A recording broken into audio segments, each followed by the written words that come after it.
근데 이 치료들의 특징이 뭐냐면 다시 원상태로 내 몸이 틀어지는 것을 경험한다는 겁니다.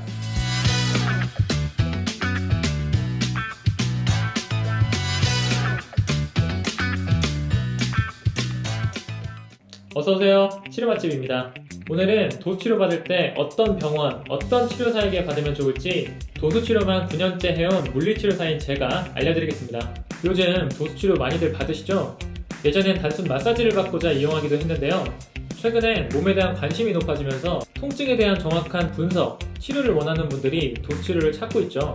그런데 주변의 도수치료 후기들을 들어보면 좀 이상하지 않으세요? 누구는 치료 효과를 굉장히 많이 봐서 도수치료에 대한 인식이 좋은 반면에 도수치료 그거 마사지 아니냐 와 같이 인식이 굉장히 안 좋은 경우도 많죠. 이렇게 사람마다 말이 다르니까 도수치료를 받을지 말지 고민하고 있는 분들이 이 영상을 보실 텐데요.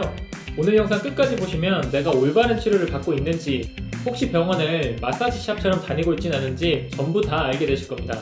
자, 첫째로 치료받을 때 뼈소리만 주구장창 내고 끝내는 분들이 있으세요. 보통 고정치료라고 하죠. 이런 건 추나치료나 카이로프락틱이라고 많이들 알고 계실 텐데요. 근데 이 치료들의 특징이 뭐냐면 치료를 받고서는 몸이 좀 개운한 듯 하다가 며칠 안 가서, 아니 며칠도 아니야, 몇 시간도 안 돼서 다시 원상태로 내 몸이 틀어지는 것을 경험한다는 겁니다. 이게 왜 그런 거냐면 결국 내 몸의 체형 불균형은 뼈가 아니라 근육이 만드는 거거든요. 내가 평소에 많이 쓰는 근육 패턴은 그대로인데 이 뼈만 강제로 보내두니까 맞춰둔 체형이 결국 오래 유지하지 못하고 치료는 안 되는 겁니다. 우리 몸은 레고처럼 조립한다고 되는 건 아니거든요.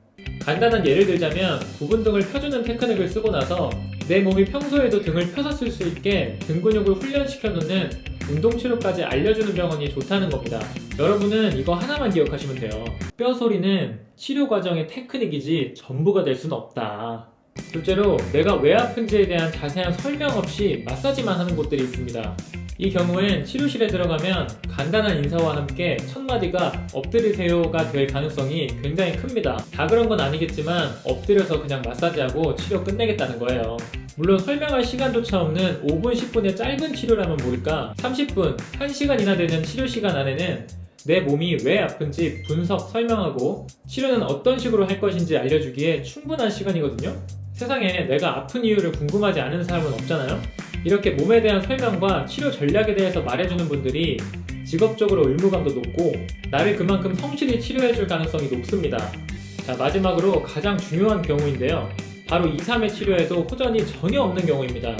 2, 3회 안에 치료가 안 되면 가지 말라는 얘기가 절대 아니에요. 치료 전략이 정확했다면 그 자리에서 어느 정도 호전이 있는 게 정상인데 호전이 없고 통증이 그대로라는 건 통증 원인으로 생각했던 가설이 빗나갔다는 거고, 이럴 때 좋은 치료사분이라면 통증 원인을 재파악하고 그전과는 다른 치료 솔루션으로 접근해준다고 말씀해 주실 겁니다. 또는 치료 외에도 환자의 일상생활에서 문제점은 없는지 다시 한번 체크해 주겠죠. 몸은 나아진 게 전혀 없는데 꾸준히 하면 괜찮을 거다라는 말은 공부 방법이 잘못됐는데 열심히 하면 서울대 갈 겁니다 라는 말이랑 똑같습니다. 그러니까 호전이 없을 때 치료사와 괜히 불편해질까 망설이지 마시고 내가 통증이 그대로라고 꼭 말씀하시는 게 좋습니다. 이때 좋은 치료사분이면 해당 내용을 귀담아 듣고 어느 정도 치료 전략을 수정해 주실 거예요. 그리고 진짜 마지막인데 치료는 안 하고 잡담으로 입만 터는 치료사들은 절대적으로 피하는.